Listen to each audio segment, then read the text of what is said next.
Hi, my name's Jason Williams, and this is a video about cooking. I'll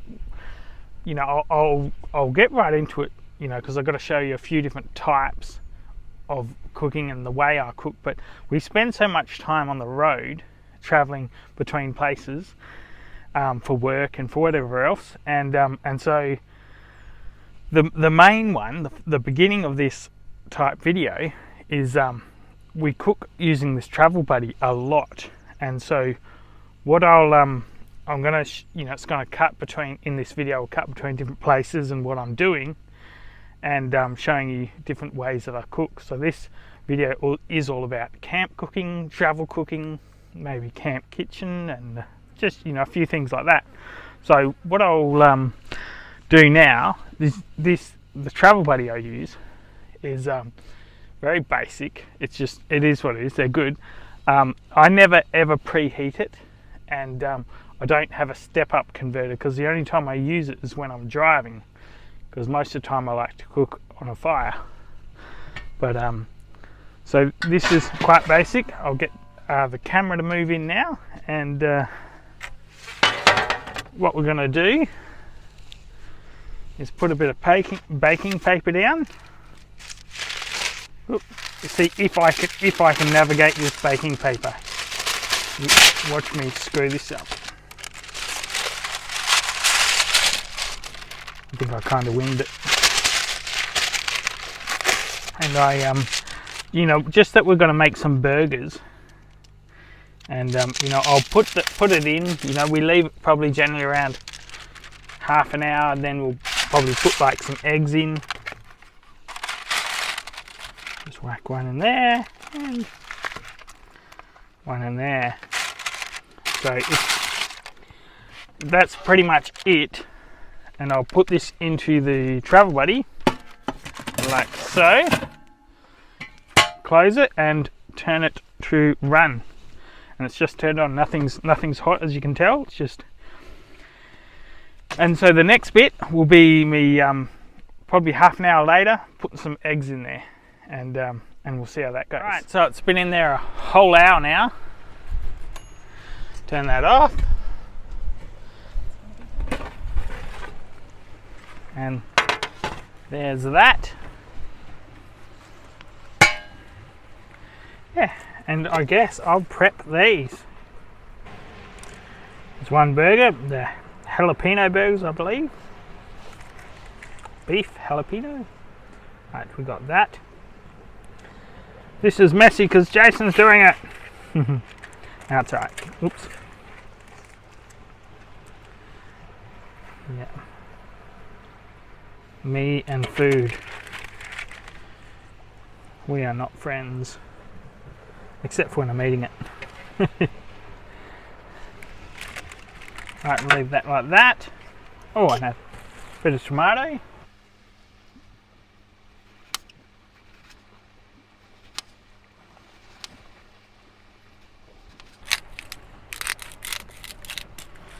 Oh, good. All right, and we're going to eat that with that view. Amazing.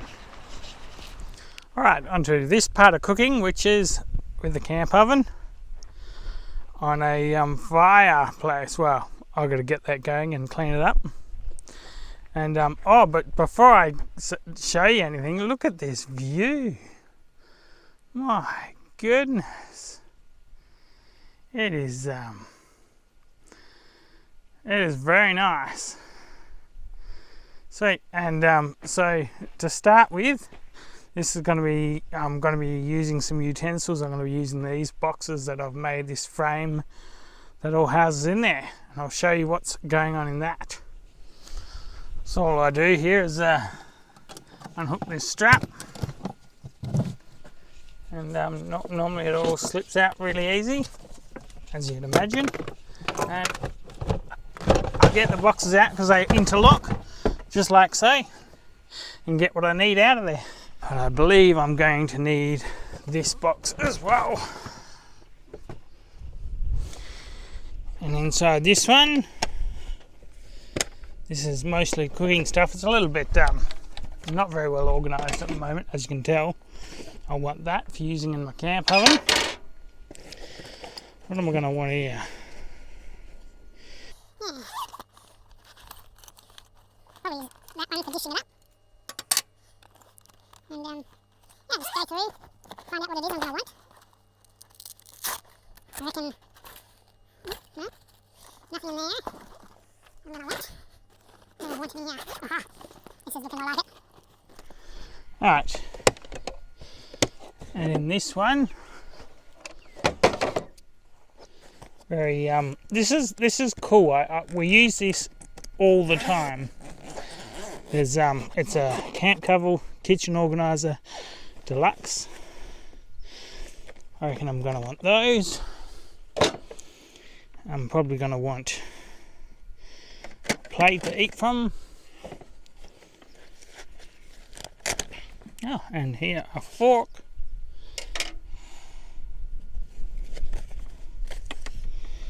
And that will probably do for now. I guess I better get organised with this fire.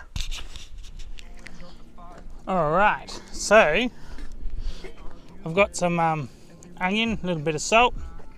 I just got this fire trivet and put that on there and scissor them up a bit, and then I'll whack the sauce in. Alright, that's about that there, and now I can put the sauces in. This is my loaded nachos, obviously. Thick and chunky salsa. It's a medium.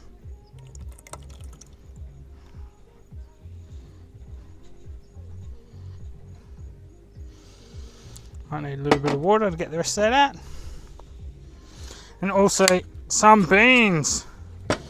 Chuck that back on the heat. So that's been simmering the fried off onions. Put the other sauces in and boil them a bit or simmer them for a little while. And now I can go ahead and put the mince in. Alright, that's the mince in. Get a bit of a chop up. And yep, and stick that back on there until the mince is cooked. That beef mince. Just until it's cooked. Awesome. Try that. Alright. And so this camp oven is it's got a in there. There's underneath it is a trivet to make sure nothing contacts with the bottom. And what I'm going to do now is get my corn chips. Smell good.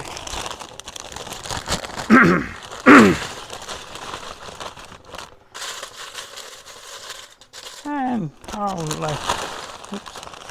put sort of guess around half.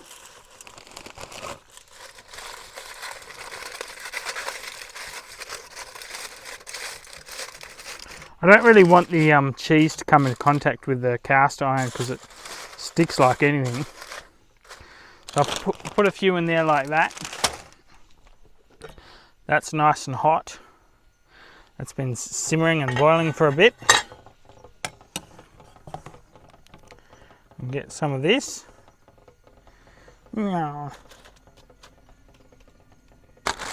Back to it. Put in a little bit of cheese. Not yeah, sure, it's probably a lot.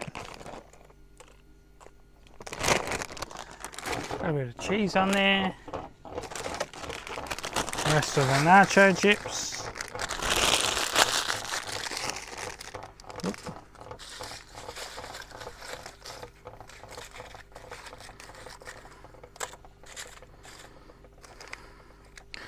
Yeah, rest of the nachos. Bit more mince. Bit of cheese. Just throwing it on. Making a little bit of a mess. and go ahead and whack that now on the trivet, and I'll put some coals on top of that. And that's it on there next to the fire with a bit of coals on it. I won't leave that on long, just to mainly melt and brown the cheese a little. But my fire's a bit sad, but check this out. My gosh, I'm just so excited with this view. It is awesome. Alright, that'll about do. It's all cooked. The corn chips gone a little soft. Ooh, make a bit of a mess, but that's okay. I'm in the bush, I'm allowed to.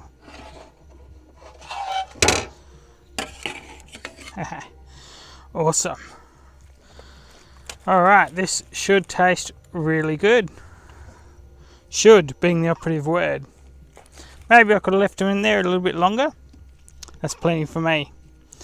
Well, I guess I'll show you the next bit in a minute of what I do while I'm out and about. Camp cooking, camp kitchen, however, whatever this is. Anyway, there's dinner cooking on the fire. Sweet. Alright, so in this part, this is making a cup of tea or coffee. In this instance, I'm making a coffee, just using a jet boil. And so it's very basic, you know, it's quite a clever little design. It's probably more than basic, I suppose. And what I'll talk to you about is, you might think, you know, why don't you have a bigger inverter in the car and a coffee machine, because, you know, I drink a little bit of coffee from time to time. And the truth behind that is, when I'm traveling, I'll normally be remote, and I drink a bit of instant coffee, or, you know, these coffee tea bags that I have here, and I'll use those because I miss, or I like being able to go to town, or, you know, wherever I am in like a fairly popular area, and get a nice coffee. You know, and that's quite a big part of it. You know, if I like to travel around, get a nice coffee at a shop, and then when I'm out and about, have something simple like this, something that's quite basic, and that gives me the opportunity to sort of enjoy myself when I'm in town, rather than you know, sort of, you know, having a luxury all the time and never, you know, supporting a local shop, or never, you know, never doing anything that I quite enjoy. And so this is very simple. I just, you know, you've seen me assemble it, put it together, turn it on, and the flux ring heats up. You put excuse the truck driving past on the highway.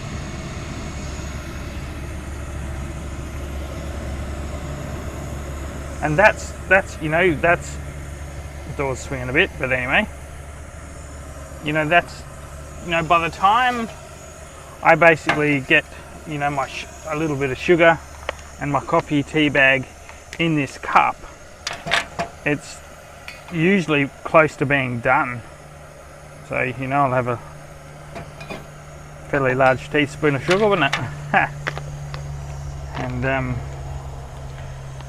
it's funny, you know, I pulled up and there wasn't a car, you know, it was very quiet. I walked around, did a few things, and sure enough, now it's noisy. The road, that is. About that time of day when everyone gets on the road and gets moving to do all the things they've got to do. But yeah, this is coming across these tea bags is amazing.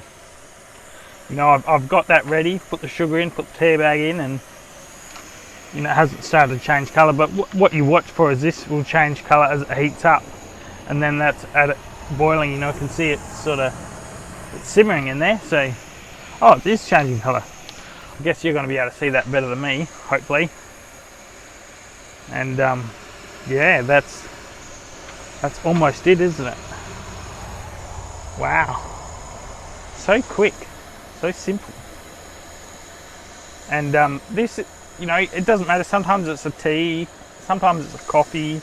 Today it's a coffee because I don't have far to go. It's only a short trip today, only about 2.5 hours. And I stop, you know, by a river and think, oh yeah, this would be nice. Have myself a cup of coffee before I get going for the week. That's all orange. That's looking pretty hot in there. I tend to let it be a bit bright for a bit first. Like, you know, if I was gonna slip that off and have a look. Oh yep, that's boiling. I thought it'd be like not quite boiling, but what do you know? It's boiling. And that there. Use my left hand to pour it in. Oop, spilling. It's okay. And what I'll do is, even though the hot water would be nice to rinse a few things off, because it's red hot, I'll chuck the excess water out and sit that, because it's nice and hot, just sit that upside down and slightly on something so that the air can maneuver under it, because it dries itself out. It's amazing like that. And nice cup of coffee, yeah. And to pack it all away is, you know, it's really simple.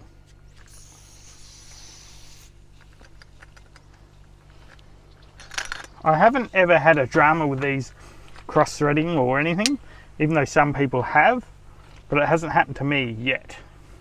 It's been a few years and it still hasn't happened, which is good. And it's so simple to put away, and the great thing about it is it packs away small. That's what I like, things that pack away small. You know, take up less room, have less weight. You know, this is all very lightweight material, my goodness, you know, so it is how it is. And I'll got a bit of milk, put that in there,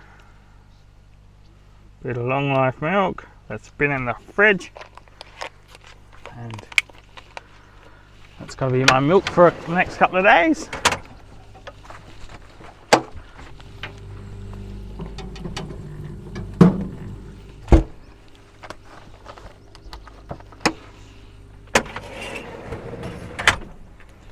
Yeah, and that's about it for this side of it. You know, that's making a cup of tea and coffee. You know, you've got to keep it simple and minimalistic, and that's fairly minimalistic. You know, I mean, how simple. I just pulled over and made a coffee, and that's it. All right, next bit. All right, and as for this, there's this part of cooking. Sometimes I'll be using a little gas cooker, this Coleman Hyperflame, and it's well renowned for being really hot or really super hot. And so what I've learnt over time was to, if you've got one of these, this might be useful, is I get a little stick after I've turned it on and shove between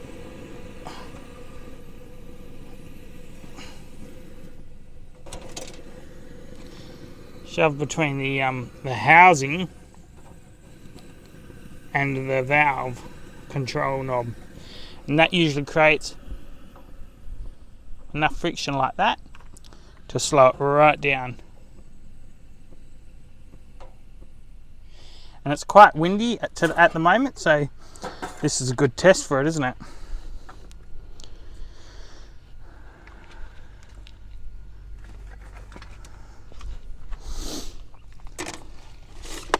Where's everything when you need it, eh?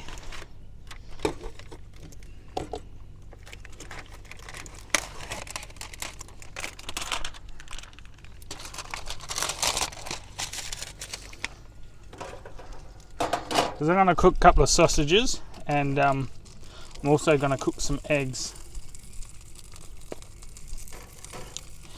And yeah, and this is just, you know, it's very simple. This is just another way of cooking, or another way that we do cooking, or I do cooking. Not that I cook much. And yeah, that's just another technique using that can slowly cook away there. Cool. I won't show you, you know, me eating it and all that kind of stuff, but this is just another way of cooking. You know, I'll the travel buddy won't, you know, I'll be camped somewhere for a few days, won't be using the travel buddy. Maybe I'm not able to have a fire. This is a good substitute if I'm not towing the camp trailer.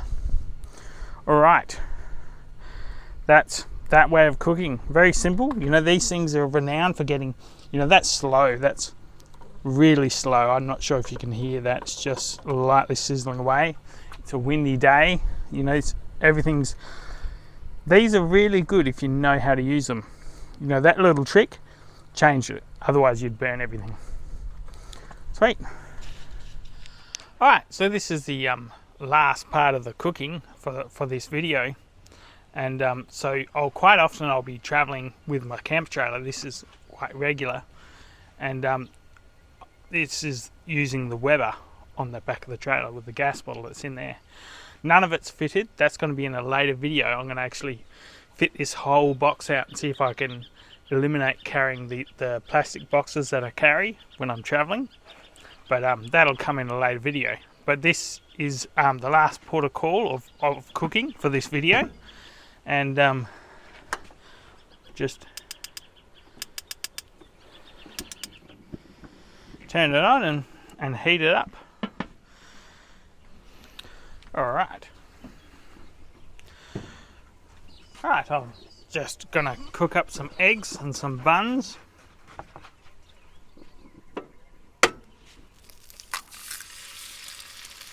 Cooking just doesn't really work.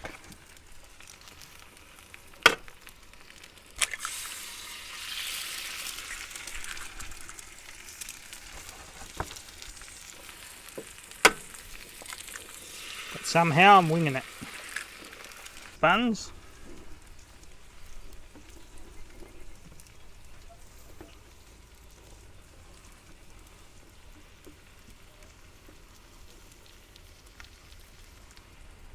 All right. So, oop, that's the wrong way. There we go. That's about done. Buns are toasted. Egg on the cheese, melts it and makes it all yummy. And yeah, I'm going to put these together and see what they taste like. I mean, of course they're going to taste good, but the whole idea of this was just to show you, like, in this video is different ways that I cook when I'm traveling, and so that's what this video is all about. And you know, it's you know, great having different ways to cook, because as you travel, you know, sometimes you can have fires, sometimes you can't, sometimes because I work while I'm traveling and I'm all over the place. Sometimes I have a trailer, sometimes I don't. Sometimes I get to do it for fun, sometimes it's part of work. And so this is it. This is travel cooking, camp cooking. I don't really know what I'm going to call this video. I have no idea. I guess you'll see by the thumbnail and what's on there. And but that's it. Thank you so much for watching. I'm not a chef. I can't cook very well. I'm pretty hopeless. Oh, I've got a goanna walking around us. Yeah, that's about it. Thank you so much for watching. And I will aspire to see you in the next one. What's the next video? I'm not really sure. There's probably going to be about how I built this new frame and all these other things, and because I built this box and I've got to kit the box out as well, so there's a bunch of new videos coming out. And but yeah, thank you so much for watching, and I will aspire to see you in the next one. Cheers.